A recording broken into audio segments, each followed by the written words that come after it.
صباح الخير، جمعة مباركة حبايبي، شلونكم؟ شخباركم؟ إن شاء الله زينين. رجعتيكم بيوم جديد وطبعا بعشاء جديد. طبعا راح أسوي وياكم عشاء سريع يخبل. طبعا هذا العشاء بالخضار كلش طيب ومشبع ويفيد طبعا للصغار. هواية طلبوا من عندي أنزل أكلات سهلة وبسيطة، طلبوا من عندي أكلات بالخضار ويردوها نباتية. طبعا بيهم ما يقدرون يأكلون اللحم ولا الدجاج، بس قررت اليوم أسوي صينية خضار نباتية كلش طيبة ومشبعة نفس الوقت، تقدرون تاكلوها بدون خبز بالشوكة. طبعا ما تتصورون من صدق طيبة، يعني مو بس هي العين تاكل وتحكم. طبعا عندي راس واحد من القرنابيط الأبيض ما متوفر، تقدرون تحطون القرنابيط الأخضر. أنا استعملت الأبيض بس الأبيض عطاها طعم كلش طيب. قطعت القرنابيط بهذا الشكل حجم الأريده لصغار والكبار، ما أريد صغار هواية يتفتفت عندي، أريده كبار. طبعا أغسله غسلة زينة من 4 مرات إلى 5 مرات، لازم أغسله لأنه أني أوهس بهاي الشغلات المغلقة المقفولة. طبعا غسلته بملح وخل أبيض وأنقعها ربع ساعة لحد ما تطلع من عندها الحشرات والتراب والرمل. يلا أقدر أسلق القرنابيط. أنا سلقت القرنابيط نص استو، طبعا لأنه بعد عندي الشوي من القرنابيط، وسلقته نص استو، خليت له ملح خاشوقة من الملح، وضفت له 3 معالق من الزيت الذرة. عفته ينسلق على كيفه. وطبعا أقطع الخضار، أي خضار متوفر بالبيت تقدرون تحطون الخضار ويا هاي الصينية اللي تجنن راح أسوي لكم إياها. طبعا لا تنسوا تحطولي لايك وتشجعوني، حطولنا لايك لأنه أنا دا أتعب لكم هواية. أنا أسوي لكم أكل وتعبانة وأريد من عندكم اللايك، لأنه انتو بس راح تباعون، أكو بيهم يباعون ويطلعون ينسون يحطون لايك. بس أنصحكم أول ما تطبون على الفيديو حطولي لايك حلو مثلكم. وطبعا من أشوف لايكاتكم حلوة وجميلة ورسائلكم حلوة وتفرحني، أنا راح أنزل لكم أكلات سهلة وبسيطة. طبعا مثل ما تشوفون دا أقطع هسه بعد من القرنابيط لأنه ما قصيت أني الفيديو، لأنه دا أتعب لكم أني بالمونتاج وبالشغل، لازم أريد لايكات من يمكم. طبعا نجي هنا على البوتيتة.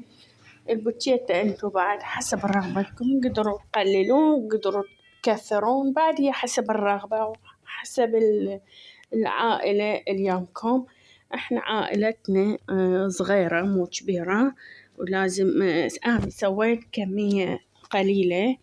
أنا عندي البوتيتة سلقتها سلق زين وبردتها وأقشرها، شيل القشر مالها وأقطعها مكعبات كبار، ما أريدها صغار لأنه الصغار راح تنمرد عندي، أريدها كبار. الحجم اللي نريده احنا نتحكم بيه.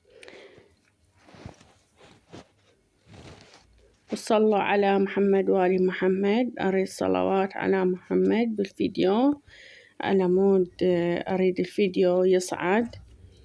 طبعا بعد ما أقشر البوتيتة وأقطعها وأخليها على صفحة، راح أثرم وياكم الخضار، الفلفل الحلو أو البارد، أقطعها شرايح بهذا الشكل. الحجم اللي نريده احنا نقدر نقطعه مكعبات أو أصابع، ثخان أو خفيف، احنا كيفنا نتحكم به.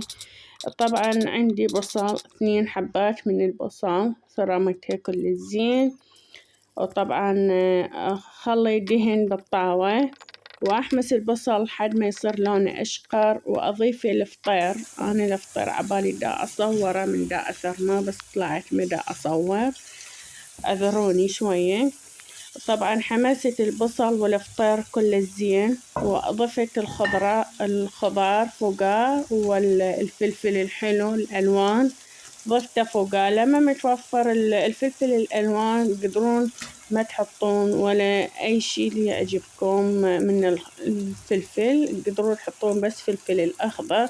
ما متوفر مو إشكال، ابقوا بس على البصل والفطير، هم راح يعطيكم طعم كلش طيب.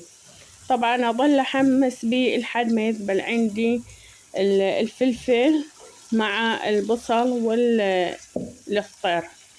وأي بهارات اللي تحبوها تقدرون تضيفوها. طبعا بعد ما كملت الخضار اللي حمسته وياكم وعفته يبرد، ضفت القرنبيط مع البوتيتا مع الخضار اللي هو الفلفل الألوان. هنا عندي 4 حبات من البيض، وطبعا راح أضيف الخاثر أو الزبادي.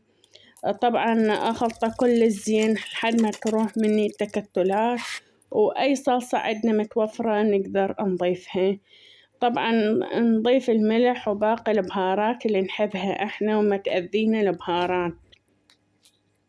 أخلطها كل زين. اللي متوفر جبن موزاريلا تقدرون تضيفونها، ما متوفر عفوها، هاي كامل راح يعطيها لون حلو وشكل حلو وجميل. طبعا بعد ما كملت الصينية مالت الخضار راح أحطها بالفرن على درجة 180 على الفوق والجوا. أنص عليها، ما أعليها هواية النار، لازم ناصلها لا تنسون. القالب عندي بايركس، أني أوهس بهاي الشغلات. بعد ما كملت حطيت القالب بالفرن، اجيت هنا على القطية مال اللحم مال السمك. طبعا أحط لها خاثر وليمون وملح وثوم. ثوم عندي 4 حبات من الثوم.